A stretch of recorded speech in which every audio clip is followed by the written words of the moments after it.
Good morning. It is Sunday, April 21st. Time to go on the record. He has taken the plunge before. That was 1996, right into the Charles River.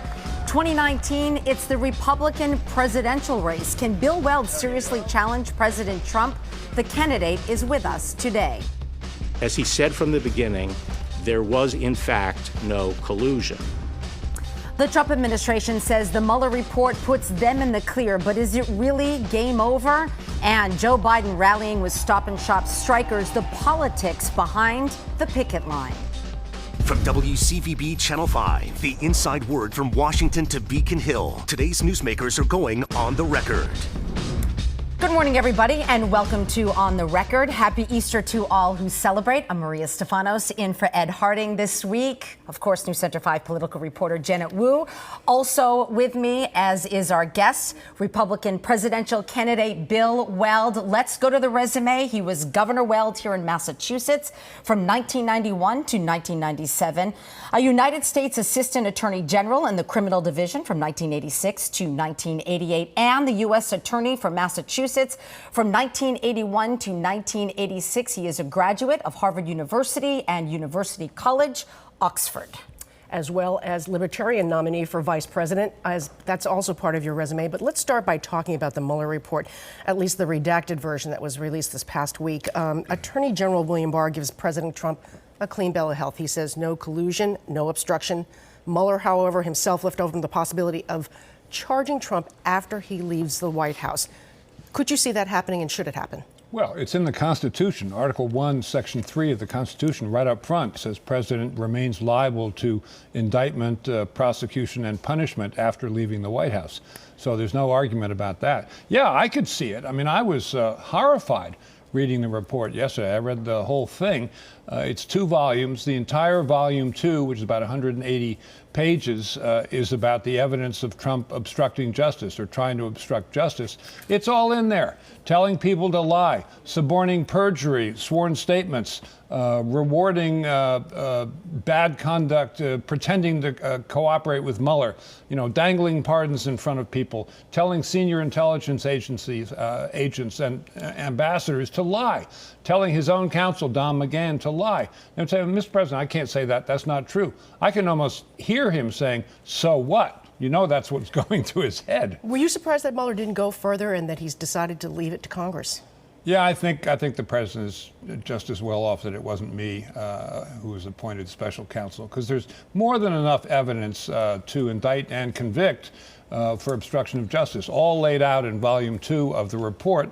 And what my old friend Bob hung his hat on for giving the president a mulligan, a golf term that I know the president will understand, is an obscure legal opinion by the Office of Legal Counsel in the Justice Department, which is a lawyer and assistant attorney general who is described as, his job description is counsel to the attorney general and counsel to the president. So there you have, the role that Bill Barr seems to have stepped into as an advisor and, protector of the political skirts of the president. And that's right out there in the open for the Office of Legal Counsel. So I would have taken that opinion from 2000 with a grain of salt and gone right ahead and made the formal prosecutive decision that Bob said right up front he was not going to make. You called him your old good friend, Bob Mueller. You were actually his boss in the Justice Department. Yeah, I was technically his boss, but he knew so much more about the criminal law than I did at that point. That was 1982. It was my second year in the job. I brought him in from San Francisco.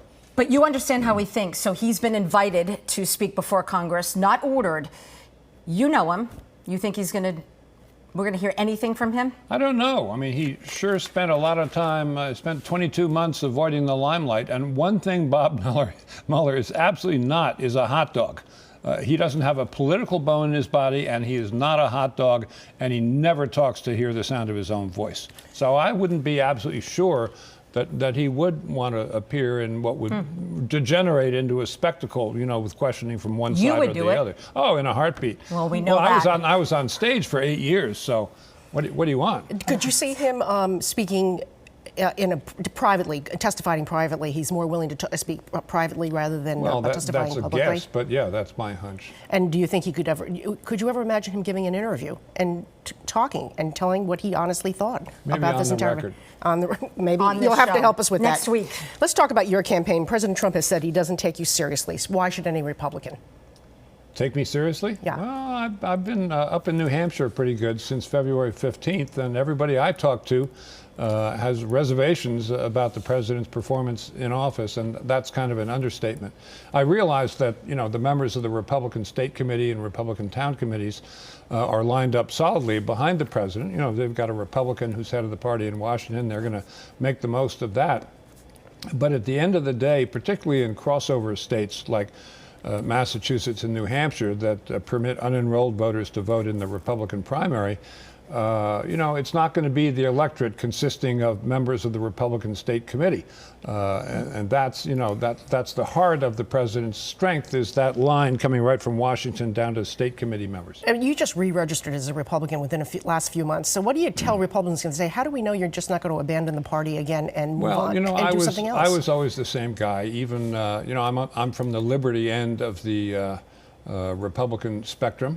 When I was working the Justice Department in Washington, half of us at the table were movement conservatives, the other half were libertarians. We would make jokes about it and then go out and get the boss's work done. And we thought of the boss as being Ronald Reagan. You've accused the president of leaving the nation, and I'm going to quote you now, in grave peril. You've said, and I'm going to quote you again, his priorities are skewed toward promotion of himself, but his approval ratings amongst Republican voters are literally off the charts.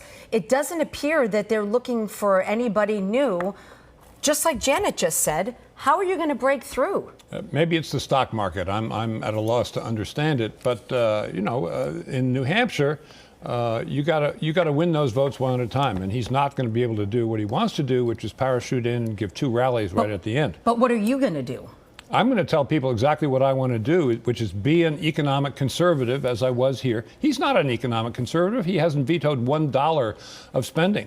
I want to get out in front of what's coming. We're going to lose 15% of the jobs in the United States because of technology trends, artificial intelligence, robotics, drones, machine learning, self-driving vehicles. Think if you're a long-haul trucker, that job is going to be gone as soon as autonomous vehicles come in. So we got to plan ahead and give those people, the displaced workers, the skill sets they need to get the replacement jobs. Yes or no? Was his tax cut a good idea or a bad idea? Oh, no, I've never met a tax cut I didn't like. So you liked his tax cut plan? I did. Okay.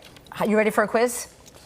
I'm going to go 0 for 5 and make you ladies look smart, so go ahead. Well, Good news, there's only 4. Oh, okay. Well, I won't go 0 for 5. Love it, Janet. All right, here we go. In the 20th century, there were 4 one-term presidents, George H.W. Bush and Jimmy Carter, the most recent. Name one or both of the other 2. Let's see. Washington, Adams, Jefferson, Adams, Jackson, Van Buren, Harrison, Tyler. Polk, Taylor, Fillmore, Pierce, Buchanan, Lincoln, Johnson, Grant, Hayes, Garfield, Lincoln, Johnson. This is impressive. This is showing off. Hoover, Roosevelt. Well, Harry Truman was a Herbert Hoover and William Howard Taft. Yeah. You are challenging an incumbent president for the Republican nomination. That happened in 1992 when Pat Buchanan challenged George H.W. Bush, and in 1976 when Ronald Reagan took on Gerald Ford. Who challenged Richard Nixon for the nomination in 1972? And hint, he was a congressman from California. Yeah, and he was a great guy. I voted for him, Pete McCloskey. There it is. All right. See? You're doing I went in okay. to vote in Ward 13 in the North End. I pulled a lever for McCloskey. It didn't come down. I said, can you come over here and fix this? This machine is broken. So the woman, there was a couple superintending there. The woman comes over, reaches up, and as the good Lord is my witness, takes the Nixon lever and goes like this. And it jams in the same place. And she says, Harry, you better get over here. This machine is broken. More pop quiz with Bill Weld right after the break.